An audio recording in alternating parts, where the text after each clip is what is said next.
say good evening to everyone. Those of you who are here with us and those of you who are viewing us from your humble space. We'd like to welcome you to this literary conversation that we will be having. And first, I would like to bring up our host, who will be hosting and having this conversation with us, Brother Dr.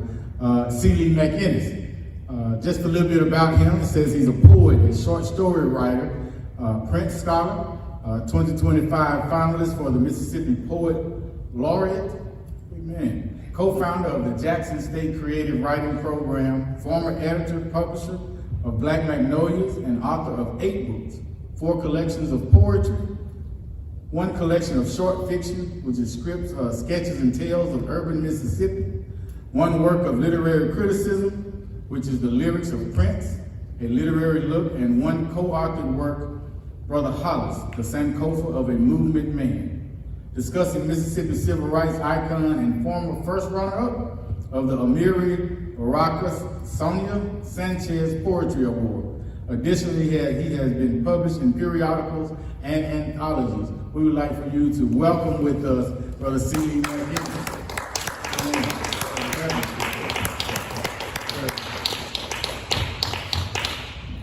And also in conversation with us is Professor Randal Maurice Jelks. He's a professor, a documentary producer, and author of 4 books, including the award-winning Benjamin Elijah Mays, Schoolmaster of the Movement, and most recently, Letters to Martin, Meditation on Democracy in Black America. Mr. Jelks' writings have appeared in the Los Angeles Times, the Boston Review, and the Los Angeles Review of Books. He is co-editor in academic journal American Studies, born in New Orleans. Jelks is the descendant of Georgetown 272, enslaved persons sold to pay off Georgetown University's debt. Amen. His Louisiana lineage traces back to the 1830s and 1840s through enslaved ancestors from Maryland and Virginia. Jelks is a graduate of the University of Michigan, McCormick Theological Seminary, and Michigan State University.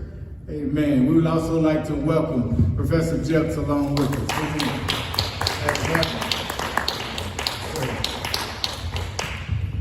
Let me get your mic there.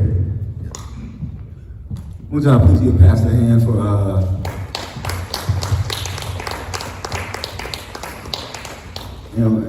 and I want to start because I would be remiss if we don't mention that we are in the Church of Margaret Walker. Yes, Alexander.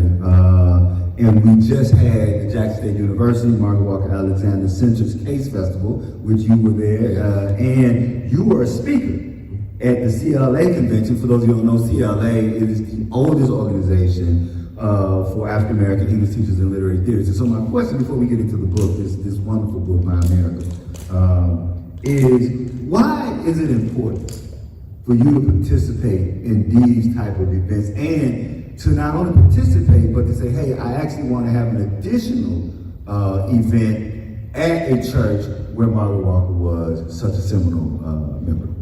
Well, I just believe, as a child influenced by the Black Arts Movement, that community is important. And all of the things that I learned were in community, through churches, through YMCA, and it's important for me not to be seen just in the ivory tower, but in the lives of regular people, because that's where art makes a difference.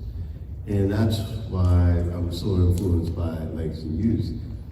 Langston had no other place to go but churches and other places to read poetry, and even if people disagreed with the poetry, that was the place they could. So wherever I get a chance, I want to go into communities and talk about the book, not just with my academic colleagues, which I love, and I love what happened at CLA, but I want to talk to people in the life of community.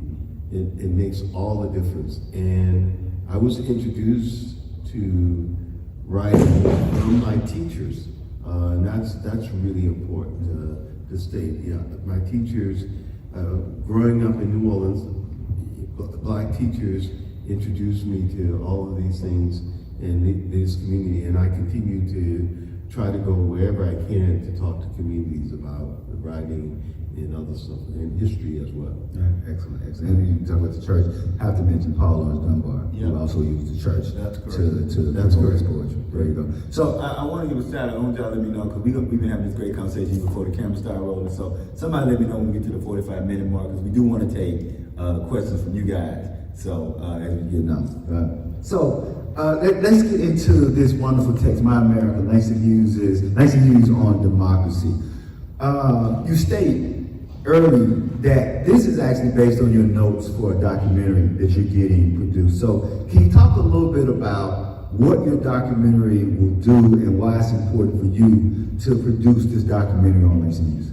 Yeah, well, it's a little bit of biography, right? I taught at a small college in Grand Rapids, Michigan, and then I moved to the University of Kansas. And at the time I came on the faculty of Kansas, there were two black filmmakers in our film department. The filmmaker, some are old enough to remember the Eyes on the Prize series. One filmmaker had done two of those. The way that organization, Black Side Production, ran, they would get young black filmmakers to shoot episodes in the documentary. And Madison Davis Lacey shot two and won 2 Emmys. One on the called The Time Has Come, Malcolm X in that series he did, and then he did the one called Back to the Movement about the election of Harold Washington in Chicago. The other person was a feature film maker named Kevin Wilmot. And Kevin went on to win the Academy Award with Spike Lee for Best Screenplay Adaptation for Black Klansmen. So they were on faculty, and the first thing when I got on faculty is I looked them up. First, because in the Harold Washington campaign, I knew the footage where my colleague got. And I said, you cut me on the floor.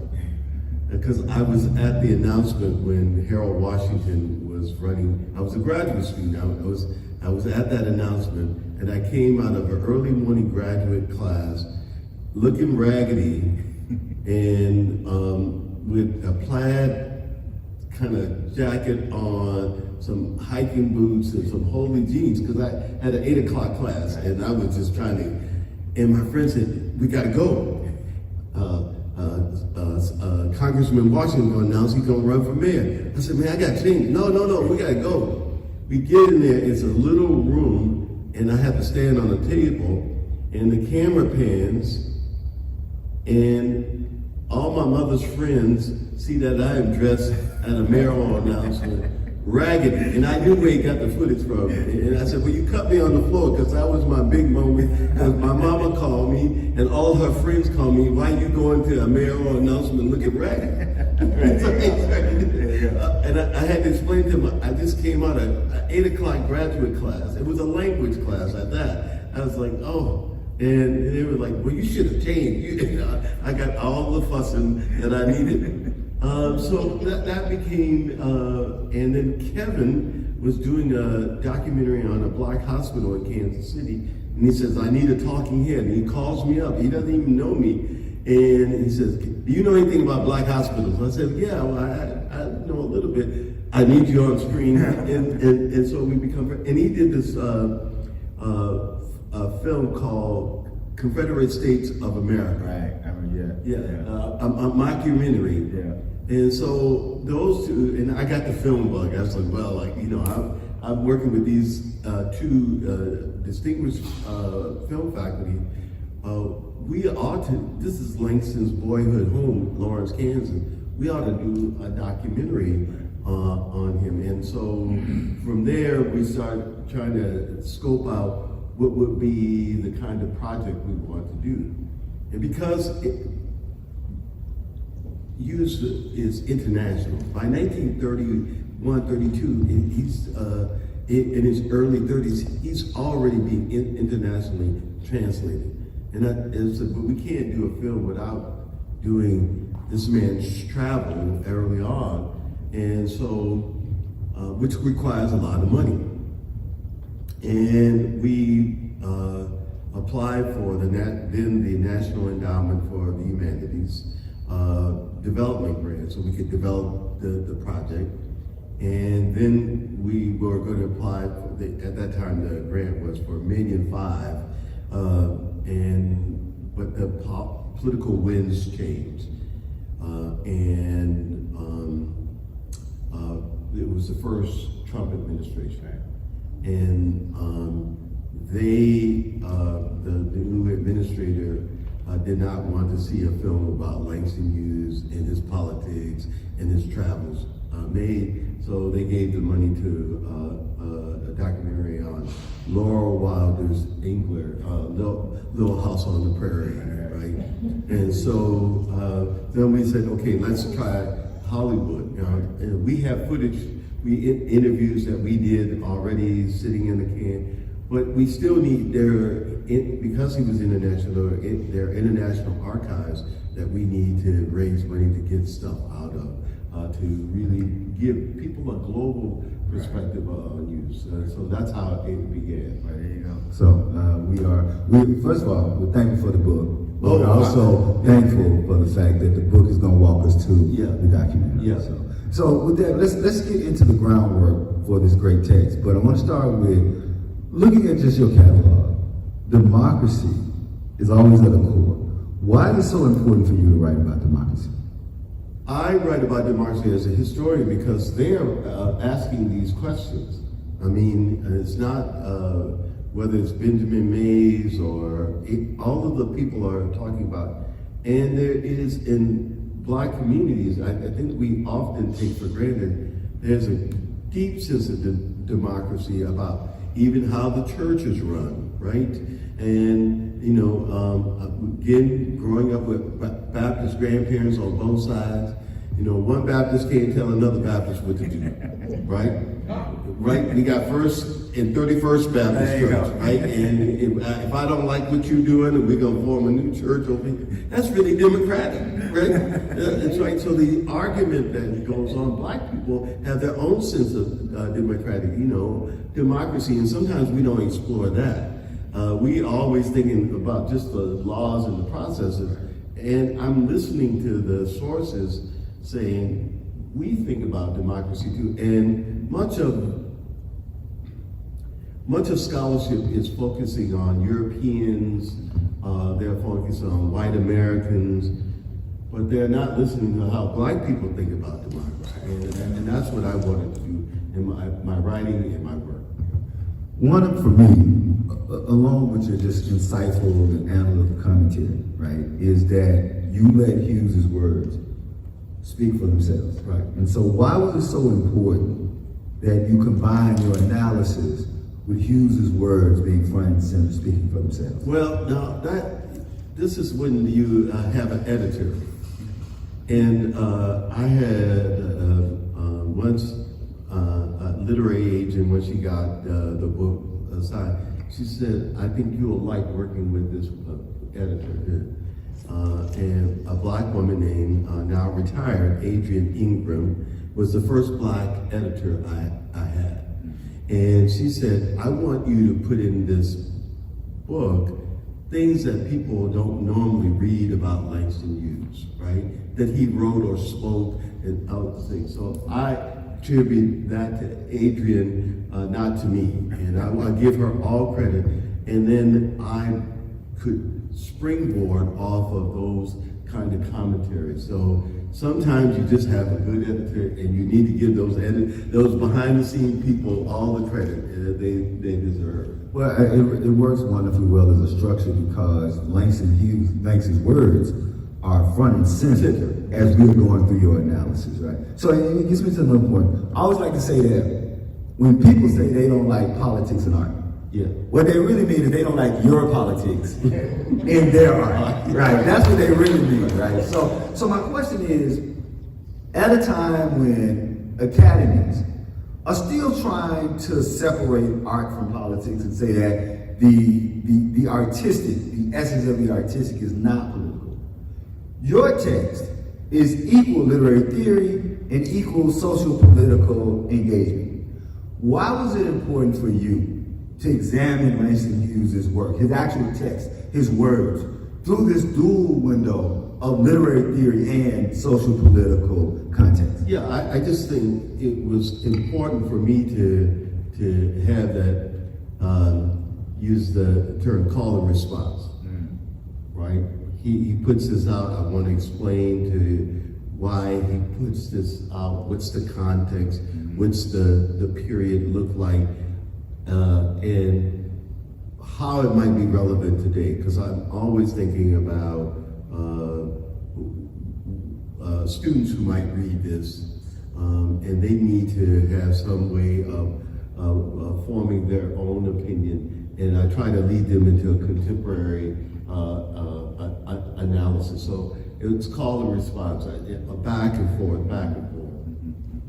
So I love what you wrote. You said that, you know, democracy demands that we embrace a broader view of beauty, right? I love that. And so my question is, in what ways can we see Hughes showing and teaching us that democracy demands that we embrace a broader view of beauty? Oh, well, I mean, first of all, even though Langston's a mixed race person, way before James Brown, he's using black as beautiful. Right. Right? You know, black like me, you know, night falls gently, black like me. I was like, you know, that's pretty radical. Right. It's beautiful, right? Because if you thought about a poem in the 1920s, 1930s, how did we feel about ourselves, right? And we felt like that blues lyric, right? You know, if you brown, stick around, and you black, get back. And somebody saying, "Oh, the night falls gently, black like me." My grandparents were ebony in complexion. So for somebody to say to them that they had a beauty, which they knew, but the society and even black people themselves didn't always appreciate, right? So somebody to write that line, you know, night falls gently, black like me, it's beauty, you know, to fling my arms wide, you know, and dance, those are beautiful things, and you don't think of them as radical, you know. And then I was like, well, when did he write that? Right. And I was like, okay. And he saw, because black people were working class, right? He saw a beauty in their laughter and their working class. And so that was what got me. And now we have all kinds of models, sizes, other things, but in the 1920s and 30s, nobody was saying, I'm beautiful. Right. When you said besides, they'll see how beautiful I am and be ashamed. Right? So you're right, but this is 40 years before James Brown gets up to say aloud and back in the prep, right? So I always joke. So I have my former teacher here, Dr. Muhammad, who, you know, she had the unfortunate teaching both my father and me. Then I had one of my wonderful classmates, not classmates, I'm sorry, one of my wonderful colleagues here, who is now a professor at Tougaloo and is doing some wonderful programming at Tougaloo, who's your former student, right? Yes. So, and I like to joke to say that you can tell when a teacher is teaching what they like most, because they spend the most time on it. It took me forever not to make all my questions come from the chapter on cross. Right? I'm going to take a few, but the chapter on cross and the chapter where you discuss the Negro artist in the racial mountain. I mean, all of that, with those two chapters for me. So I want to get to this chapter on cross for three reasons. You recite the poem because you. Yeah, that was his. So my father, once a week, my entire life, he would recite cross. It wasn't until I got to college that I realized, one, he wasn't reciting the whole thing, and two, he was putting together the parts that he wanted to put together. But this is what I have ingrained in my head, which is, my old man was a white old man, my old mom was black. My old man was raised in a mansion, my mom was raised in a shack. Now I don't know where I'm gonna die, being neither black nor white. But my old man was a white old man, my old mom was black. I heard that once a week, all of my life until my father passed. And so that's why this chapter on the cross. Then you discuss imitation of life in this chapter. That's my wife's favorite movie. Like of all niggas, there's somebody out there testifying all these imitation of life stands, right? So you should get the book just for this chapter because he thoroughly breaks down both cross and imitation. And then just an aside, Claudette Colbert stars in the original Imitation of Life. My mother was named after Claudette Colbert. Like my dad, I got that. My grandmother said, I named your mother. So all these things. So to that point, a couple of things I want to discuss here is, you say that cross is Langston's angriest poem. My question is, because I would rebut and say, we take Robert from Hughes's play Mulatto. Yeah. I think that Robert is the embodiment of the last line of Hughes's poem Harlem. Or does it explode? Yeah. So my question to you is, what for you makes Cross an angrier poem than Harlem? He's explaining why black people are poor, right? That almost, he doesn't have to use this big fancy word, alienation, that your property, that your body is stolen from you. He uses it in the same, my mother is in the shop. You've stolen everything, and look at where she ends up. And I think it's people underestimate that that's a sock in the nose. That as an economic order that we, this black woman has worked the fields. Now she's born as rich white man, children, and she ends up poor. And I think it's a powerful analysis of the kind of society we live in, right? I mean, who are the poorest people in black communities? Right. Women and children, right? And so, again, he's not doing it in this way of, he's not Amiri Baraka, right? He's not doing it in that way. But just that description of that poem, it gives you, if you discuss it, you wind up thinking, this is a black woman and she ends up in dire poverty. And who we look at when we see in dire poverty. Right. And of course, part of the anger that you so excellently show is Hughes's understanding that America wasn't always this way, right? That there was a time from say 1500 to 1700 before the British colonists actually codified what becomes plantation culture in the South. That being said, I think one of the other brilliant things that you do is that you remind us of the Atlantic Creoles. So I want you to do two things for me. Can you talk a little bit about who were the Atlantic Creoles, and then also, why is it important today that more black people know who the Atlantic Creoles are? Well, before slavery is commodified fully, and Toni Morrison writes about this in a novel, in Mercy, right? Because before slavery, there are possibilities that people own property, they are intermarried to indigenous people, they're not slaves, right? I mean, even Columbus had black seamen and navigators with him. Is it their fault he got lost? I don't know. He didn't listen to the brothers. He didn't listen to the brothers. Thank you, sister. They told him to turn down. Right? So the thing is that we forget that there's possibilities particularly in North America, that they are owning property, land. They are like everybody else who's coming. They got to figure out how to live in this new land. And of course, the British are slowly codifying the system in which they are being more and more removed from that. So places like New York City, for example, black people are living there. Other places, on the seaboard side. But the British, particularly with Barbados, Barbados is the kind of twin of Charleston. And so they are trying to figure out lives, and they are fighting for freedoms up and down the coast, that they are not going to get caught in the slave system. So they were called Creoles because they were born in North America.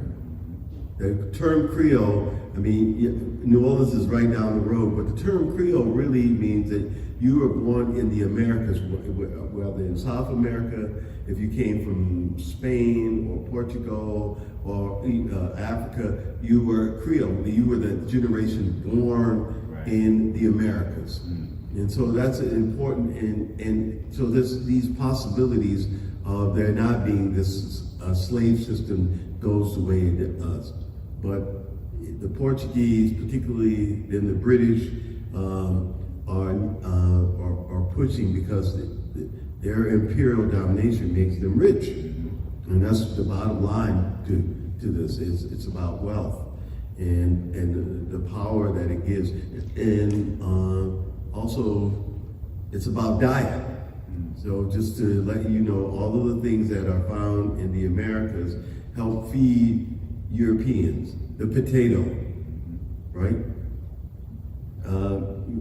Cocoa, and they introduced cocoa into Western Africa. I mean, other kinds of things that are. Sugarcane originally? Sugarcane came from the Levant, in the middle, so beginning in the Mediterranean, and then so around Sicily. Right. So and then the Canary Islands and other Madeira Islands, all those islands in the Mediterranean and the near Atlantic, off the Mediterranean. So these people are having possibilities that so they're Creoles, and they fight for freedoms, particularly in New England, to maintain freedom in a slave-holding society. And so they are the possibility. And Hughes comes from a long lineage of people who have fought for their own personal freedom through Ohio and other stuff like that. I hope that helps. No, because I think we take it for granted that people know this history. And in reading your text, I realized that no, I think this needs to be brought out, because today, as we are fighting for democracy, right, fighting to make sure that democracy isn't taken away, we need to know there's a history of black people. And they were fighting to maintain their freedoms. That's what the part of democracy is. Exactly. So also, I love that you discuss how Marion Jones modifies Langston Hughes' play Mulatto, right? And when you made me think about how Marion Jones modifies Langston Hughes' Mulatto, it made me think about how the final section, American Hunger, from Richard Wright's book, Black Boy, was taken out to appease Northern white sensibilities. So my question is, understanding what Jones does to Hughes' play and what the white publisher does to Wright's work, in 2026, are black writers still having to navigate white editors, white directors, white producers, and white publishing houses to be able to present their work as clean or as unscathed or as unmuted as possible? Is that still a thing? I think it's less of a thing today, but it still is. First thing, all book publishers would want to know if the book is going to sell. It's a business, so it's like, is your rap CD gonna sell? Because that's the business of it. That's the business side of it. And I think people want to, and then some people, and some editors. This is why I said with Adrian, wasn't to control my ideas, but to help me bring them out better. And you're lucky to get an editor like that, right? The ideas that you have, because the art of writing is rewriting. And nobody should ever tell a student, oh, that first draft is great. Because, and so what are you trying to say? And a great editor asks, what are you trying to say have you thought about this? Have you thought about that? Some editors want to control what the writer writes, and use particularly copy editing sometimes. You'll see, no, I wasn't saying that at all. And you have to go back and argue with the editors. So they control. This is why we have argued that there needs to be more people in whatever form of editing it is, whether it's film editing, other things, to give wider expanses to the artists trying to, whatever the production they're trying to put on. So I'm going to begrudgingly lead the cross chapter. I have so many more questions, but I want to also talk about another work that's just seminal to me that you discuss is, of course, Hughes is the Negro Artist in Racial Mountain, right? So, and I love that you zero in on this. Your quote is, you said that Du Bois's nationalistic notion was blind to the dangers of propaganda. So my question is, so we know that Du Bois said all art is propaganda. I do think that we have to state though, but he never said that all propaganda is art. Right. And I wish that he would have articulated that point. We were laughing and joking about there's some other points which he would have articulated a bit better, but understanding. So Du Bois, I think Du Bois's point is that he understands that art particularly is written to create an impact, written to create a catharsis, right? Going back to the Aristotelian model. And so I would say under that, how do you think both Hughes and other writers today are navigating Du Bois's notion that whether we want it to or not, art has an impact and we have some responsibility to the type of impact the art makes? Yeah, when Du Bois says that, he studied in Germany. Germany was not Germany as we know it today, and so they had to put together a kind of mythic Germany to have all these different kind of Germanic speaking people. Like I taught in Germany, in southern Germany, in Bavaria, and the Bavarians don't think they're the Prussians. And that's the people up in Berlin. It's like the North-South divide. The Prussians, and the Bavarians even speak a different kind of German. It's like the southern form of German. And this is where Hitler gets his start in Bavaria. So we have to think about nations being imagined and created all through the 19th century. So Du Bois wants to amass power for black people for their own protection. Get that. Mm-hmm. But then art is troubling. So he sees all of the remnants of the Romans, right, all over. Right. But the Romans are giving propaganda too, right? The Roman statues are all propaganda. So that's art too. Mm-hmm. Mm-hmm. But in a democratic society, we say art responds to art. Right. You don't like a Chappelle joke, you got to tell another kind of joke. Right. It's not a Chappelle joke. Right. One that responds by a joke. Right. Tell a better joke.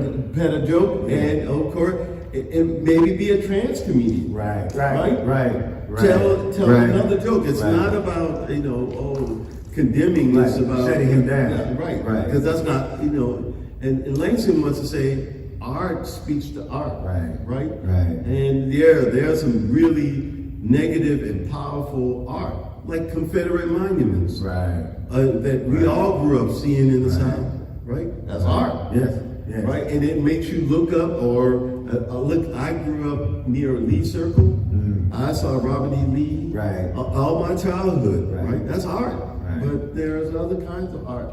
Now, I would like to have, Marcus Garvey on the top of the list, right? Exactly. Or somebody else up there. Because Marcus was deported from New Orleans. And I'm like, okay, let's have some other kind. Let's speak back. Right.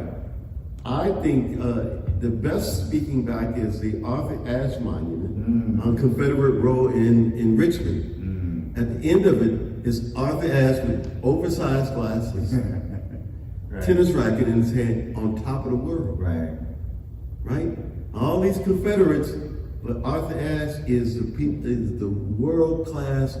People know him by the world. That's art speaking to all those monuments of Beauregard, of Lee, Right. all up and down Confederate monuments. So how we speak back to art is important. I love that you raised Houston and Wright, and that for me, as a poet and short story writer, they've been two of my biggest influences on doing this dual work, which is addressing both white supremacy and Negro ineptitude. It wasn't all white supremacy, Right. and it wasn't all. So my question to you is, one, how do you see Hughes doing it, addressing both, right, white supremacy, but also ways in which black folk can do better, and why was that so important for Hughes to do both? Yeah, Langston gave a lot of speeches about what the duty of the writer is, particularly black writer. Well, the black writer is to do truth telling, to make people have a more expansive look at life. So he's out that we're not all good, and we definitely ain't all bad. Right. So that and there's a way that depicts black folks as all bad or incompetent. Yes, there's incompetence, but that's human. Right. I mean, and yes, there's a vain people. That's human, and that's not because they're black, at all. As my grandmother again used to say, God don't like ugly and ain't too particular about pretty. There you go. Yeah, that's right. And so it's just human. Right. It's human beings behaving a certain way, and we have a way of dealing with that. So, talk a little bit about Hughes' Midwestern roots. And I love that you talk about this Midwestern mantra. So, if the Midwestern mantra is, you are what you produce, Yeah. what does Langston Hughes' production say about him? Well, he till he was almost, he died in 1967, but he was producing children's stories. He was listed in Hollywood as one of the first black screenwriters. Plays. Black nativity is done over and over again all over the country every Christmas. I mean, just think about that. And we know him as a poet, but he wrote two novels. Not Without Laughter, which covers his life in Lawrence, Kansas, on the east side of Lawrence. He just keeps producing and collaborating and mentoring. And of course, we're here in Jackson. He mentors the young Margaret Walker. She's a teenager in New Orleans. He's giving a reading, and this teenager walks up to him with her poems. That's right. And he steps aside and he takes time to read them and edit them right on the spot. The kind of power of that, an artist of that note taking the time for a teenage girl is a powerful thing. So that's the production. And then collaborating with all kinds of musicians. James P. Johnson, he did a working class opera, one act working class opera. Great pianist. The great jazz musician Randy Weston, Nina Simone. His last mentee is Margaret Walker. Alice Walker. That's his last mentee. I mean, he's working to the end. Right. And Right. so forth. And that's what I mean by production. That's it. He is the seeds that he planted. Right. For the work to And continue. even though he's got trouble with Richard Wright, Right. he is the person that gives Richard his opportunity. Exactly. And when I love the story. One of my favorite stories is Dr. Alexander would go for lack of a better word, badger Langston Hughes. Yes. So much till finally Langston Hughes turned to Richard Wright and said, "Please create a workshop for this child. Like, I mean, and I love that because it shows you that Margaret Walker was serious. Yeah. At a young age, hey man, I want to be a writer. You the dude that's doing it. You gonna be my mentor. And Langston's like, nah, Richard is gone. I'm gonna break these poems here for you. But again, that is the embodiment of each one of us doing our part, make sure that the circle is unbroken. Right. And that is part of the productivity. I know we're getting close to the end on a couple of things, because I do want to leave time, because I'm hoping you guys are germinating some questions out there. Columbia Salam, the great poet, playwright, short story writer, in his book, What is Life? Reclaiming the Black Blue Self, says, I love this quote, one of my favorite quotes, he says that there was no decency, democracy, or Christianity in America until black folks forced white folks to live up to their ideals. In what ways do you see Langston Hughes doing that in his work? Oh, all kinds of ways. The poetry speaks louder because he's in some sense, poetry is not about chronicling, but he is keeping notes. He's expressing back that these notes will long outlive me. So he's giving feedback at the time, humor at the time,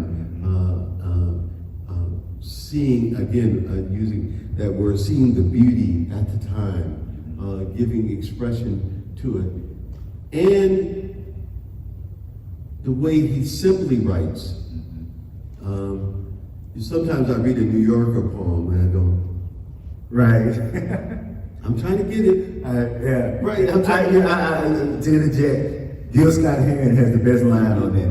Gil Scott-Heron says, when somebody reads a poem and go, yeah, that's deep. What they mean is, I recognize all these words on the page individually, but how they're functioning collectively, I have no idea. So yeah, I got to keep working. So and people. There's a wonderful photograph of Langston signing books for kids who, you know, they can't afford. This is, again, the 1930s. You know they can't afford. Or he's in with the Scottsboro boys reading poetry. And he says, I know they can't get it, but I'm a writer, that's what I can do. And so that's in the service of black people being beautiful and ugly too. And the situations that make us ugly is mostly structurally ugly. You so wonderfully parallel 1930s Christian nationalism and European fascism to what's happening today. With that in mind, how can we use Hughes's work as a blueprint to navigate what's happening today?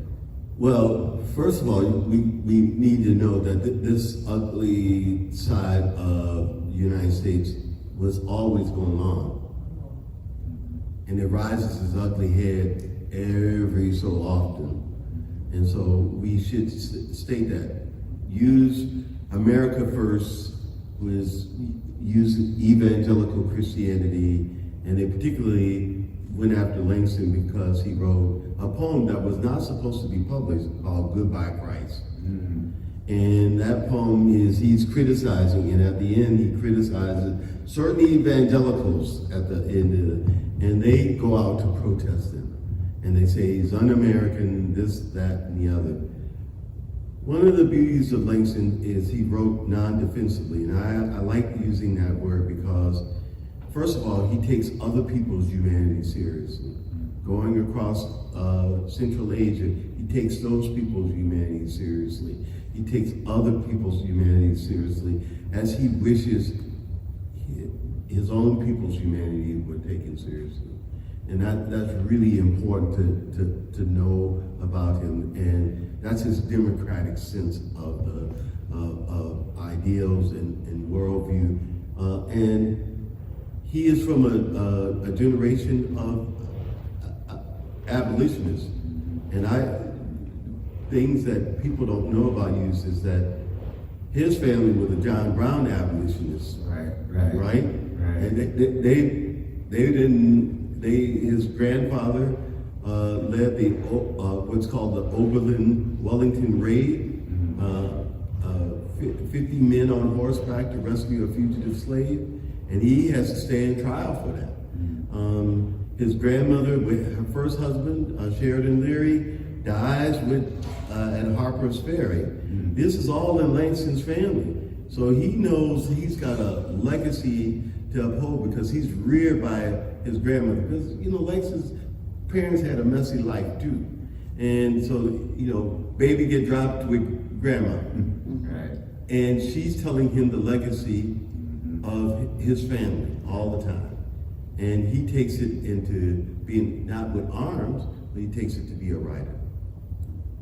So, Langston Hughes, Richard Wright, James Baldwin, all share a particular similarity. Late in their careers, they are attacked and criticized as becoming bitter, as becoming propagandists, as becoming filled with rage by the same white critics who praised them and lifted them up early in their career. So my question is, what does Langston Hughes' work and others teach us about the ability of the black artist to navigate the white press and white critics while speaking unflinchingly about those things that are directly impacting their community? I think you keep writing, just like Toni Morrison. People are like, oh, this novel, that was no good. This novel, she just kept writing. And they ignore because there's going to be that season when you're in the sun. If you look at Spike Lee's, some of Spike's movie, I don't think as good as the others. But he's an artist, right. So it's the practice of art. It's just like what we say, Picasso. Every painting he painted was brilliant, a genius. No, we weren't. There were symphonies that Mozart wrote. He put in the drawer because he's like, that's not my best. That's not my best work. Right. But we don't criticize them in the same way as we would a black artist. And on the Washington Society, commenting on a question, right? I am aware when I'm out, when I'm going to dinners with other writers and professionals, how embarrassing it is for them when I order my steak well done. Right? That is a cultural faux pas. Right? Definitely. I don't want my meat bleeding. Yeah, but you do know that in certain circles, right? And they all look at me like, oh. I said, you should be happy ain't coming my cornbread up a green. So sit on your side, eat your steak how you want to eat it. But that brings me to the point because in On Washington Society, Langston raises a question I want you to ask us: how do we do this? That is, how do we get black people off the hamster wheel of chasing the middle class fantasy? Oh, well, that one you can answer. No, I think we have to just think about what we really want. There are some good things to middle class life, a decent house, a decent home. And there's other things that the over consumer rights that we get. We got to keep buying things to be buying them, those things. So conspicuous, as was called, consumption by Thurston Van Velden. Everything we don't need. All right, so what I'm going to do now is I'm going to end on a question, but I want to come first to the audience. And so I know we got a question here, and then whoever else has a question. So I want you to get up, introduce yourself. So this is one of our fabulous colleagues. She's too, modest to tell you what a great, great young scholar and creator she is. So get up, introduce yourself, and there you go. Hello, you all. My name is Sheila Bonner. I'm an instructor at Toulouse College, where I teach English, composition, and literature courses. And Dr. Jelks was my professor at the University of Kansas. So Dr. Jelks, what I would like for you to talk about is like your research process, some archives that you visited, things that you found that were maybe unexpected, that maybe put you on another route in your writing process. Oh, that's great. Thank you for that. So let's start with the writing process. I believe you should write every day. And I set a word limit.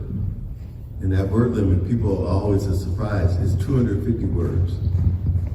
Some days I write more than 250 words, and some days it's a struggle to get 250 words on paper. Because you're thinking, you're blocked, but if I do it every day, that process, rather than trying to build it, I'm going to sit in my office and have 5 hours to write. That doesn't work for me. So I do short burst, and then sometimes I go over that, and that flow. And then, you go back and edit it. Not everything was flowing well, but I have a nugget, an idea. So writing daily as opposed to trying to write extensively all day long is my process. And in terms of research, even researching this book, the Bonneke Library has, I think, is 400, 500, 600 boxes of Langston's work. Thank God, all of the Langston scholars that I give thanks to have been culling through those papers, letters, other things, and I could go through many of their published volumes about Hughes' letters, writings, other stuff, letters to Arnold Bontemps in published form. To get at that. I had already been reading newspapers, black newspaper, because he wrote for the Defender. The simple stories were all appeared in the Chicago Defender, and I always tried to go is figure out who is opposite of him on the column, right? Because this is where I say black people are democratic.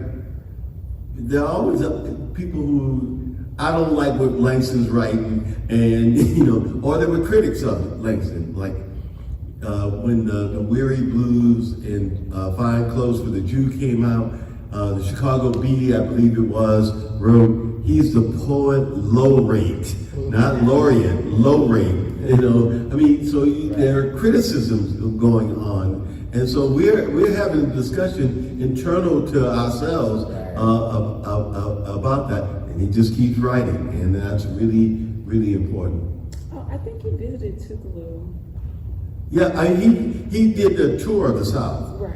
and that is at the encouragement of Mary McLeod Bethune, and then he meets Zora Neale Hurston, and they tootle around together through the South, because we often think all black people are. His father's people were from Indiana, right?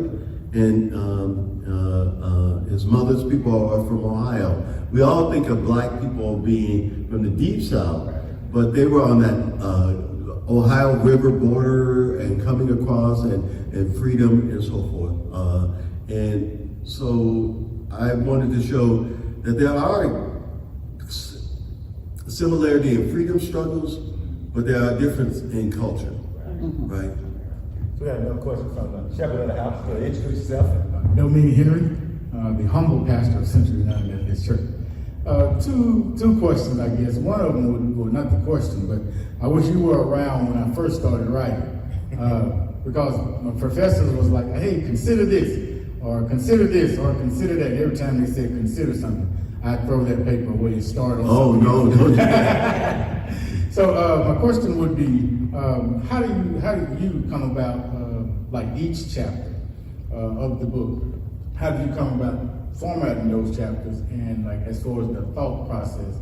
And the other question would be, as far as the My America piece, the little bit I read, it sounds more to me as a book of apologetics. Would it come off like that, or no?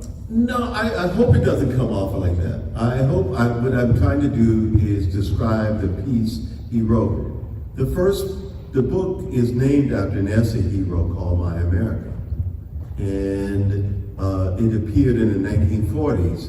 And I was like, oh, that'd be a great title, given the times. And he's explaining, you can read that essay yourself, but he's explaining, my lineage is a part of this country, as anybody, and this is early 1940s, and so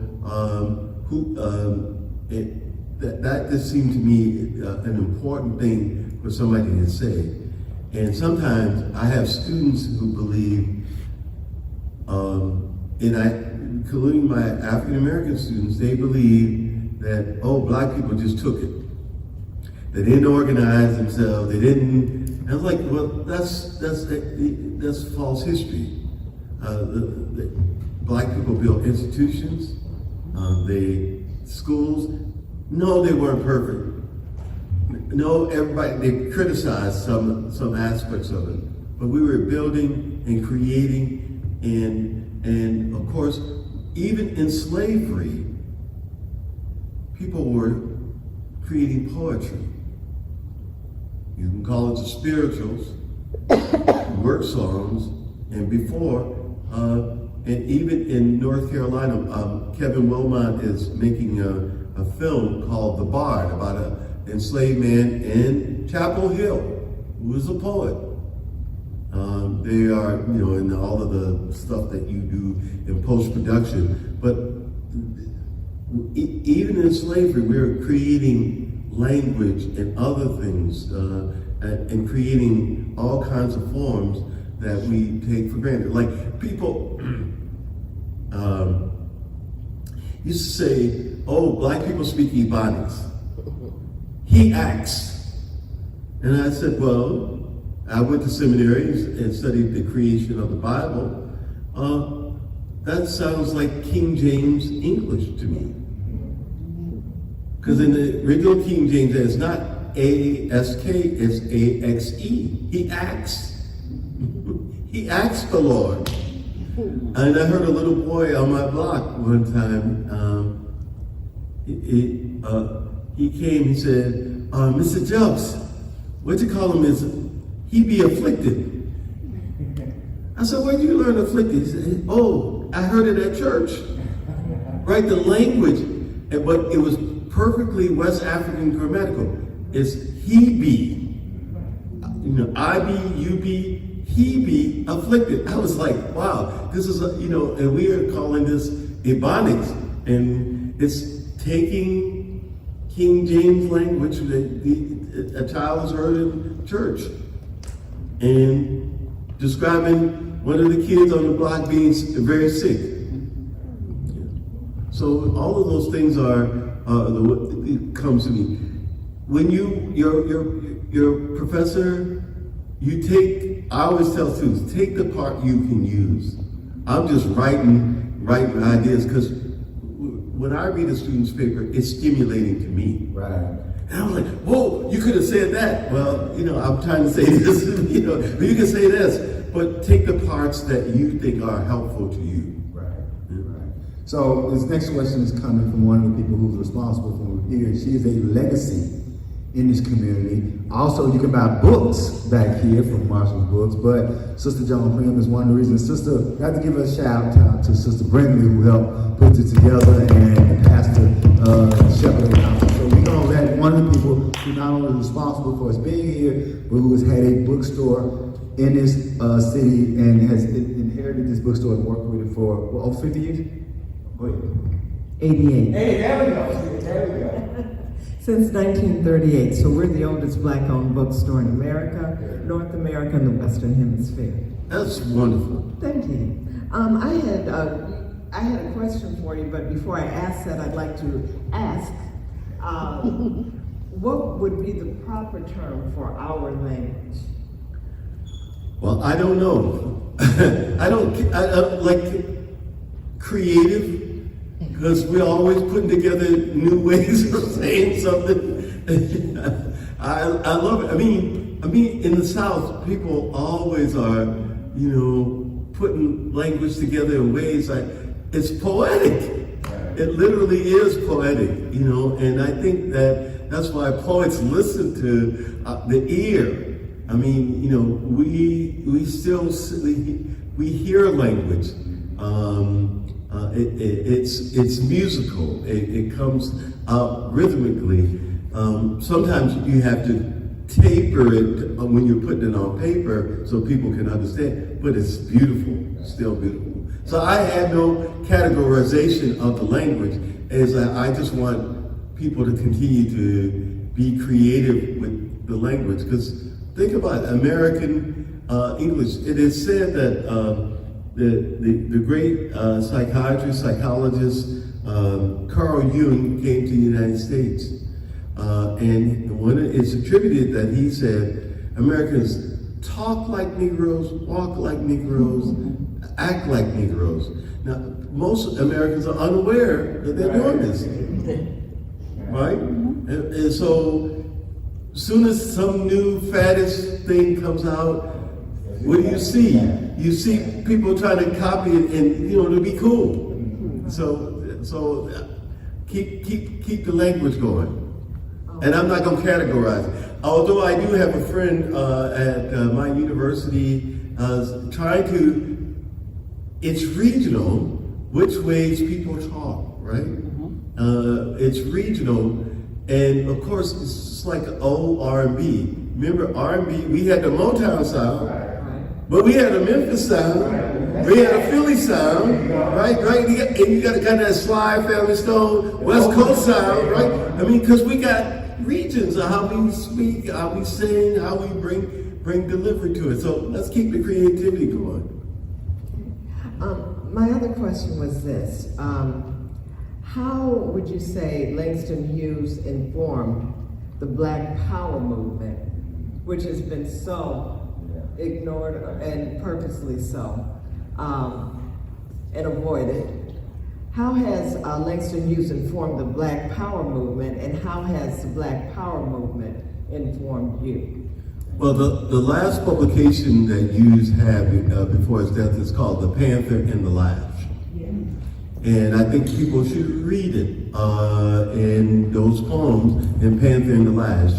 And in terms of, he had mixed feelings about Black Power, generationally so, because in a whole generation, he was born in 1901, so he's going to have mixed feelings.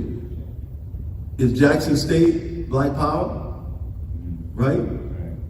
It's an institution that trains people and has trained a lot of leaders, and even some who are part of the Black Power movement, right? Jackson State's Black Power is, so what that term, Kwame Ture, Stokely Carmichael, Ricks come up with. In Greenwood, Mississippi. In Greenwood, right? It's catchy because they're young, but then Stokely winds up with Charles Hamilton trying to figure out how to define what Black Power really means, right? But there's a lot of scholarship right now, and I give my fellow scholars a lot of credit for trying to work through that idea of Black Power. And of course, what they have now brought in is Black women and so forth, of Black Power, and the ways they are using the term. I mean, you think of the Black Panthers having the medical services and the early feeding program. The brothers wasn't asking for that. I mean, and they were doing more. I mean, how do we think about self-defense? How do we think about our lives together? So there's a whole revisiting what that Black Power moment meant. I think that it's disconnected sometimes from the larger scope of Black freedom struggles. I mean, they're all informing each other. The labor movement, all of these things are coming back and forth and informing one another. As an adolescent, I saw UEP Newton's poster, with the spears on the tear, and I was like, I gotta get that poster. And I'm like, I put that poster up on my wall because I thought if I got a leather jacket and a beret, girls would like me. I mean, some of it was too performative. I had no idea the theory, but I was like, oh man, that's gonna look, that's gonna look, That's I'm gonna look cool. That's right. And so we have to talk about all of the dimensions of this.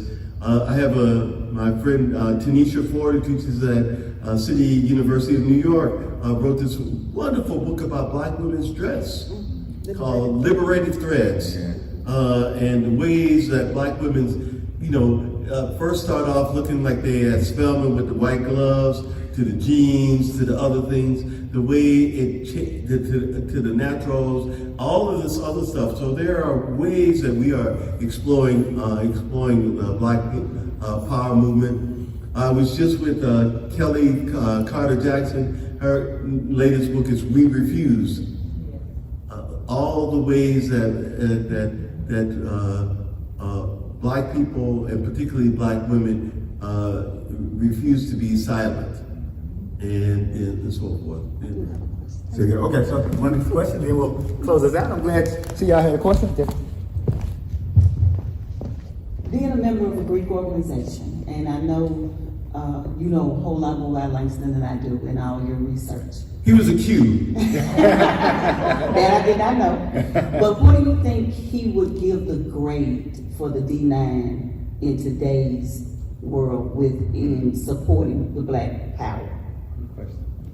Well, like the Black fraternal organizations came here. He and Benjamin Mays would be on the same page. Benjamin Mays was also a Q. Now, I don't belong to a fraternity.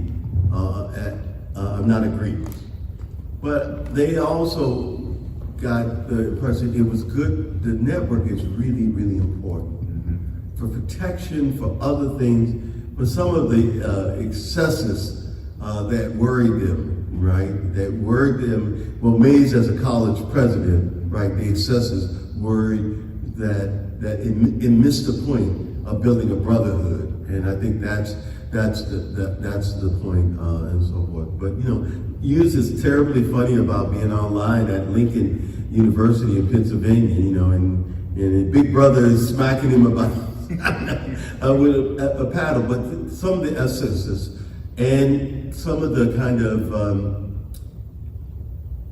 bourgeois pretensions, rather like, let's raise some money for Jackson State. Let's not just, or prove to your brothers, like, I got a nice new car, right? Those are the things that they worried about. He never says anything about the women's sororities. He's more critical of male fraternity, and including his own Greek organization. I tried to get and I can say this on camera, I have tried to get the Omegas to say, put in some money to help us get this documentary done. There you go. So there you go. Omegas, I heard your call, right? Let's get this Langston Hughes film made. Contribute to your brother's legacy. All right. So I promise you guys, we're gonna get y'all here with these last two. We're gonna get y'all the last two questions. Because we gotta sell some books, right? Right? You gotta sell some books. So, coming off the Sister Jones' question here, Harlem Renaissance. And then what I call next is the bridge. Richard Wright, Gwendolyn Brooks, Margaret Walker Alexander, Black Arts Movement, right? Why do you think, because again, as I said, one of my former professors is here, and I can say that Dr. Muhammad and also Dr. Maria O'Bannon Jackson, those two professors made sure that I knew who the Black Arts writers are.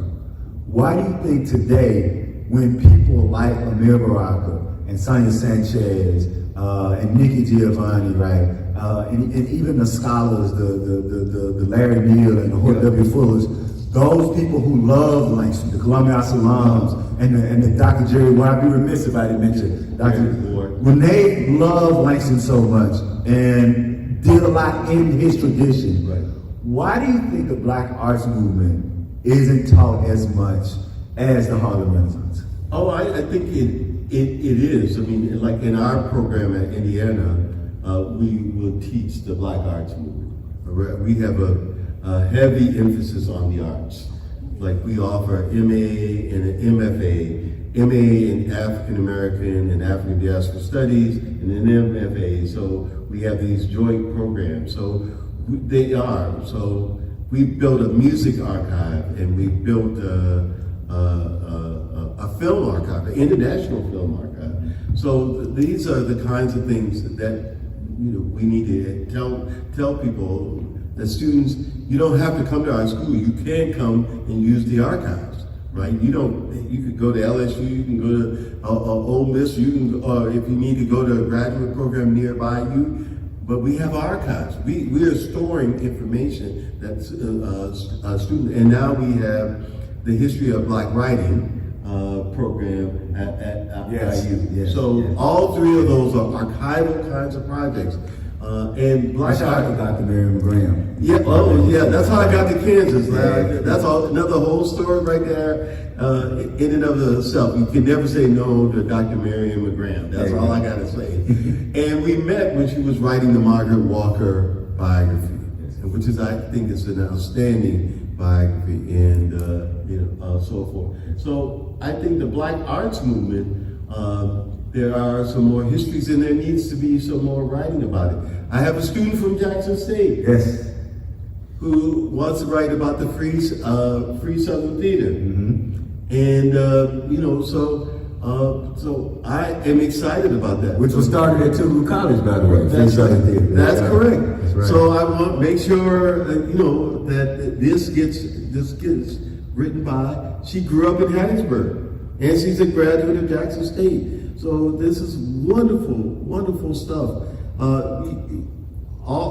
As scholars, we can't do everything. We can take a slice here, there, and so from the way we think about religion, the way we think about lots of things, is really important, because my African students are fascinated with Kojic and Bishop Mason. Because he works with roots. We forget that in the 90s, he's still a root doctor. It's like they're like, oh, I understand him, right? I mean, in ways that I wouldn't get him, right? So we have a rich and complex cultural legacy that we need to unpack and look at through new lenses, not just by the dominant society, and measure ourselves by the dominant society, but in ways that we reinterpret ourselves for ourselves. And lastly, I'll leave, what I learned from Langston is that we are global people.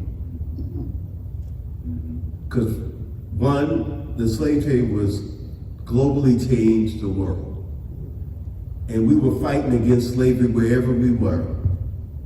That human rights, if such a thing, Professor Keisha Blaine of Brown University has a new book on Black women and human rights. We've been fighting for human rights from the beginning. And so we need to see ourselves as a global people. As Jesse Jackson, late Reverend Jesse Jackson said when he first ran for the presidency in '84, he said, they gave my daddy a gun and he knew the right way to point. That was foreign policy. There you go. And we are global people. Everywhere I go, I taught in the Czech Republic, and I had two classes oversubscribed because they wanted to know about African American culture, and so let us not play ourselves. Y'all may be in Jackson, but people know the musicians from this region in ways that you'd be surprised. And other people should be known as such. So we're powerful. Right. So we get started with final two questions. The first question is, I love the way that you use the terms confusion and humiliation to describe Hughes's feeling after engaging the crew, because those terms seem to encapsulate the continued internal and external wrestling of African Americans in our pursuit for a more democratic way. Was that your intention? And how does understanding what Hughes was feeling then help us to work out what we're feeling and wrestling with. Yeah, I mean, one of the things, like, because of youth, I taught and lived in Ghana off and on from 1998 to 2007. So I am a lucky person and travel all over. And right, again, when people look at you, they see you as an American. That's partly what it is. But they also see that you've expanded their reality too, because we ask questions. So, for example, kente cloth was dying in Ghana. Black Americans started wearing kente cloth in the 80s.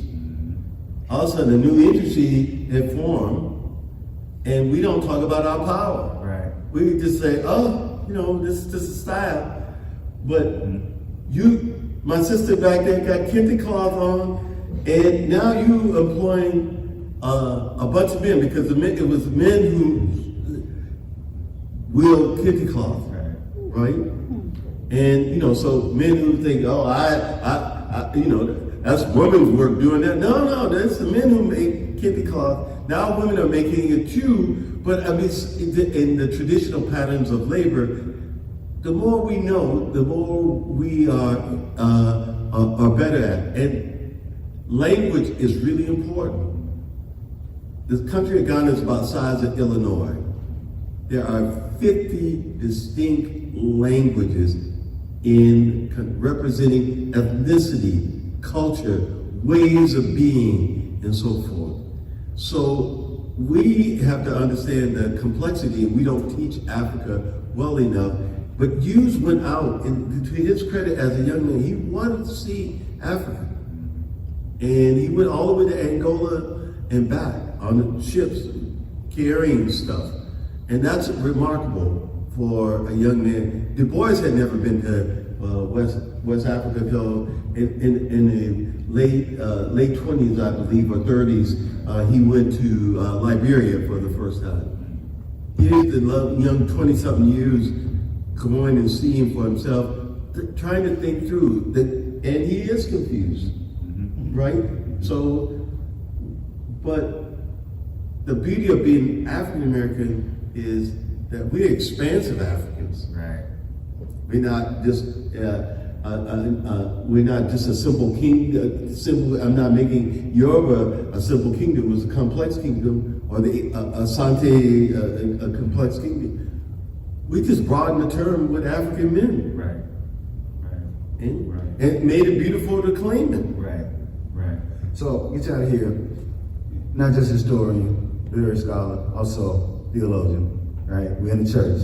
Yeah. So I gotta give him at least one church horse. Yeah. Right? So I love how we're going back to crossing, particularly I want to pay homage to my father, his love for that, your beautiful work here. When we discuss white patriarchy, what I love is that you focus on sexual and racial hypocrisy, right? That it was a way of allowing white men to be hypocrites in their own behavior while dominating people for the very thing in which they were engaged, right? And so my question is how that white patriarchy constructed an American society with all of the isms that maintain that structure. Do you think that enough black people, one, understand that history in the way in which we wrestle with it, and how the church is often used by both whites and blacks to maintain that very patriarchy and the hypocrisy that is that patriarchy? Yeah, I mean, I think I'm a deeply religious person, but religion also can be dangerous. The way people use religion, it just can be so very dangerous in the ways that they utter it. And so I wanted to make sure that we talk about that. And gender violence, is as much a part of the slave trade as was anything. One, they wanted women because women were farmers in West Africa. Men didn't do farming, they did hunting, but they didn't do farming. So why make a woman valuable? Two things. Intellectually, she knows about agriculture. How many of y'all got friends got gardens? Yeah, you're right. And you know that's knowledge. And so from rice growing to other things, that's why they wanted women. But they also wanted women for reproduction. And in ancient society, if your father was a free man, then that meant the children would be free. Well, we changed that. If your mother's a slave, you're going to be a slave, right? So the ways of doing, even to Strom Thurmond. Right, I want you to get to that point. Yeah, even to Strom Thurmond, right? Because a funny story is I'm in Charleston for the first time. I have no idea that Strom Thurmond has a black daughter. I get in the cab, I'm going to a history conference. The cab driver is an older black man and says, well, what do you do, son? And I said, sir, I'm a historian. He said, well, you know Strom got a black daughter, don't you? I said, no, sir, I didn't know that. He said, well, boy, what kind of historian are you? You know, because it's really regional. I didn't know that until she published her own memoir, right? She published her own. I'm the firstborn of Strom Thurmond, and her mother was 15, and Strom was like 21. Right. So by the statute of the law, he should have gone to jail. Right? And so that the chief segregationists, the Southern Manifesto, is using that power to keep over our lives in ways and so forth. So thank you all very much. I really do appreciate you spending your Sunday afternoon. Y'all could have been sitting on the porch drinking some sweet tea or whatever, and y'all come out here. Thank you all so much. God, please. Dr. Randal Maurice Jelks. The book is My America, Langston Hughes on democracy. We want to thank Central United Methodist Church. We want to thank the pastor, the shepherd of the house. We want to thank Marshall's Book, the oldest black-owned bookstore in the country. And what we're going to do now is that y'all go and buy some books. We're going to sign off. And please, get this book, tell your friends about this book, and continue this discussion. Thank y'all.